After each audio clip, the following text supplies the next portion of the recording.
Hi, we're Person in Person, and welcome back to our channel. Today, is a market crash, a real estate market crash, inevitable? Stay tuned to find out. We're seeing a lot of pieces in the press about the bubble bursting or a market crash. Yeah.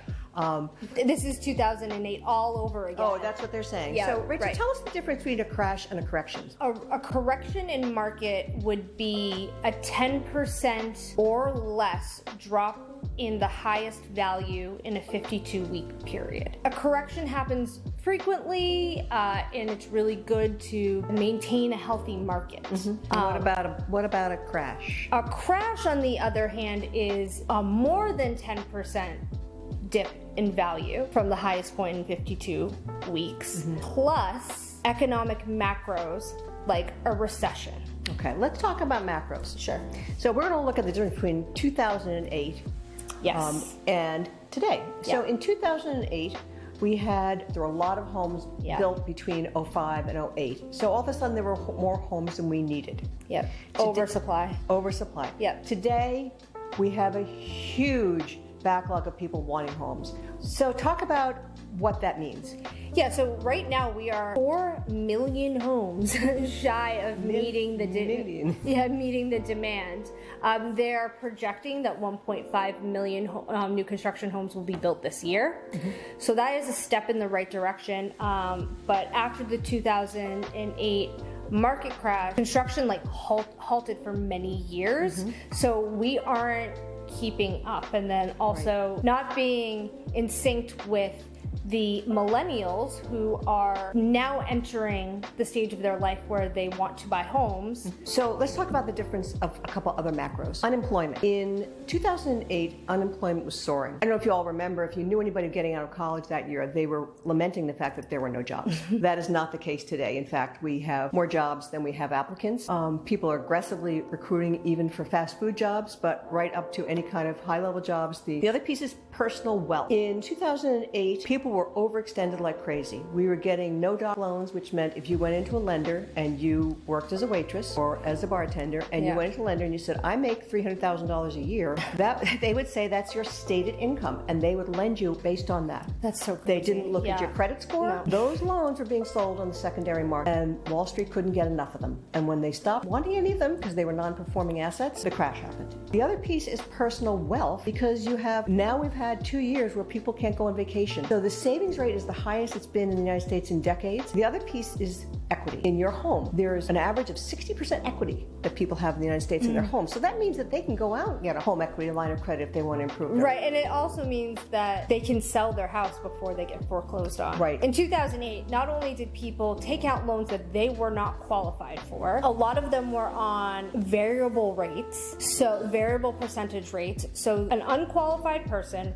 with not enough money to pay it to begin with, then their interest rate changes and their monthly payment changes, and now all of a sudden they can't make that payment and they're going to lose their house. and they lose their job. And because we were in a recession, and there were no jobs, people were losing their jobs, and they had no equity in their homes because most people were buying homes with 0% down. Yeah, I remember in probably 2012, a loan officer came in and said to me at an office, we can finance 125%. And I said, well, that's insane. And now you're looking for another crash or certainly an adjustment. An interesting factoid is in the Canadian market, they didn't have no-doc loans, and they always required 20% down. They did not have the crash in 2008 that we did. And a few things that have happened since the crash of 2008 was the DoddFrank bill, the Truth in Lending Act. This is why you get your closing disclosure 3 business days prior to the closing of your property. So you are fully informed of every single item that is on that statement. That didn't happen before. I remember cases where there were predatory lenders out there. Yeah. And they were lending 110, 120% of loan to value of a home. So you're buying a house for $300,000, they're lending you $330,000 or $320,000. So then when everything adjusts, you don't have any equity, you can't sell it and get out. You're negative equity.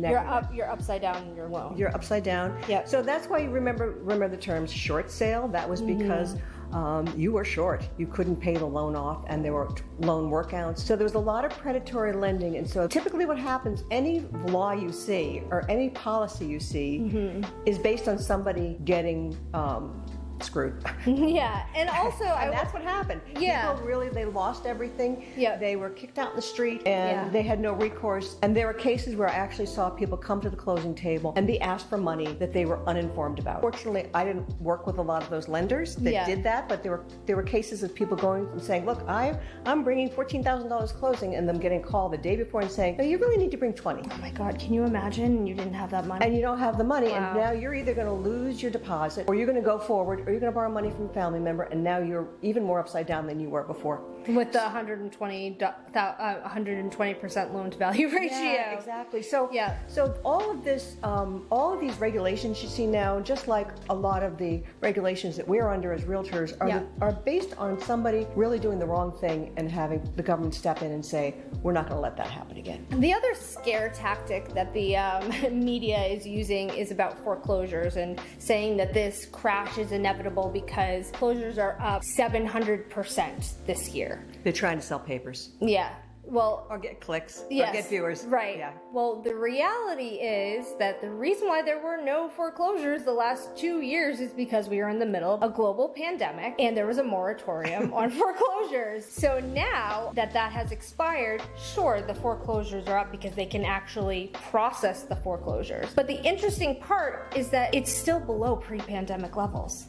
Yeah. So in contrast to where it was, this is not a huge increase, it's just an increase against zero. I hope this helps you understand what these headlines are about and you're not as anxious or worried about an impending crash because, you know, the ingredients needed to make that just are not the same that they were in 2008. If you are informed and you are educated on this topic, I wouldn't be scared. A correction is most likely coming. No clue when. Don't ask us when. I'm not. Years. I don't have a. No, we don't have a crystal ball, but we do listen to a lot of national analysts, and most of them are thinking that this market that we're in will continue for 2 to 3 more years. Yeah. So obviously there's a lot of volatility in the world right now, but at the same time we think we are still optimistic and bullish on the real estate markets. Tell us what you think, though. Yeah, let us know below. Leave us a comment, obviously. A question, a like, thumbs up, subscribe, all that jazz, and we'll see you in the next video.